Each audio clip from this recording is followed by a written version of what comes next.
Hey everyone, welcome back to Congress Every Day. If you're passionate about the issues affecting our border and want to hear about the latest explosive moments in Congress, you've come to the right place. Today, we're diving into the heated exchange between Congressman Chip Roy and Chairman Jerry Nadler over the border crisis.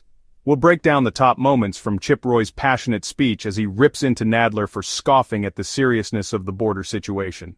Stick around till the end. This one's going to get intense. But before we get started, make sure you hit that subscribe button and click the bell so you don't miss out on more videos like this. Let's get into it. Alright, let's kick things off. Chip Roy starts by blasting the CDC for its recommendation to end Title 42, especially when there's so much fear about the Omicron variant. He points out, The chairman scoffs when I say little girl getting raped in a stash house. Has the chairman been to the border of Texas? Has the chairman been in the last year to the border of Texas and met with Border Patrol agents, gone down and talked to the people that are sitting there looking at what's actually happening in stash houses? Would the gentleman yield? I'll yield briefly. Yes. And what did you find? No stash houses? The chairman scoffed. Is the chairman saying there are no stash houses with no little girls getting raped in Texas? he points out how inconsistent it is to be worried about a new variant but then say it's okay to let thousands of people across the border without the protections Title 42 offers.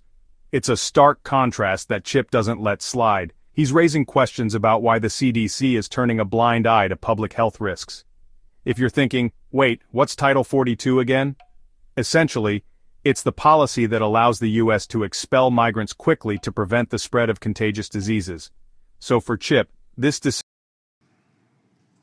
The gentleman will yield? I will. I am not saying there are no stash houses. I'm not saying little girls not being raped in Texas and in every other state in the union for that matter. Well, then reclaiming my time, when the chairman scoffs, when we talk about the damage being done to this country, with cartels having complete operational control of our border, charging $3,000 to $5,000 a day to come across the border, and little girls getting... This decision doesn't just make no sense, it's dangerous. Moving on to the bigger issues. Roy makes an important point. Without Title 42, we risk letting more than just COVID-19 cross the border. He mentions diseases like tuberculosis, the flu, and other communicable illnesses, but it doesn't stop there. Roy shines a light on the real danger that's happening right now. The cartels. These organizations are making hundreds of millions of dollars while controlling the border. Put into the sex trafficking trade. I think that tells us a lot about where the priorities are of this committee.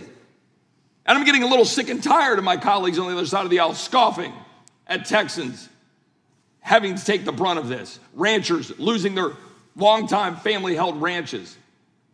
Fences getting cut, livestock getting out, people getting abused. And my other side of the aisle just doesn't give a whit about it, as evidenced by the scoff of the Judiciary Committee chairman.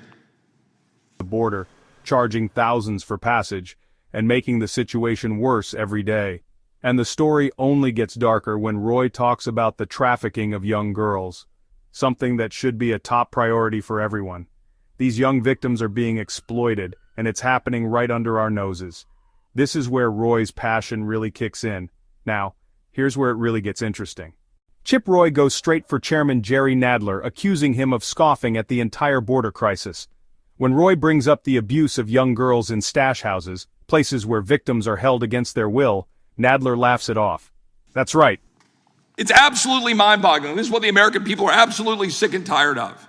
And we're sitting here debating an amendment because we want to say that the power of the federal government shouldn't be used to go after American citizens because they take a different view or they want to share information about their concern about a administration of a vaccine in their arm by a pharmaceutical company that is liability protected by government from any action by citizens to say, wait a minute, what might happen to me if I stick that in my arm? That's right. He laughs at the suffering happening on the border.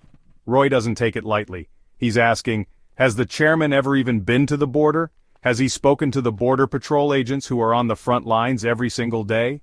It's a bold challenge, and Roy doesn't back down, pointing out that it's easy to dismiss something when you're not directly affected by it.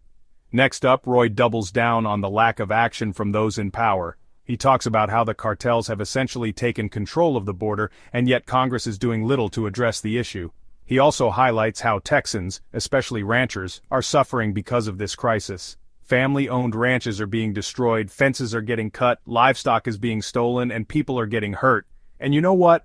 Roy is fed up with his colleagues on the other side of the aisle who seem to have no empathy for those dealing with the fallout from this crisis. It's clear Roy feels that the people most affected by this disaster are being ignored. In his final remarks, Roy ties everything back to a bigger concern: government overreach. He brings in the issue of vaccine mandates, pointing out how the government is stepping in and taking away freedoms, while at the same time it's failing to protect American citizens from the very real dangers of the border crisis. So, what's the takeaway here?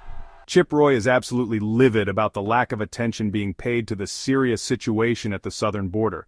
From the cartels, to the trafficking, to the health risks, this is an issue that demands more action from Congress, and Roy is calling them out for their inaction. And, hey, if you want to stay updated on issues like this, make sure you subscribe to the channel and turn on notifications. Trust me, you don't want to miss what's coming next. Thanks for watching, and I'll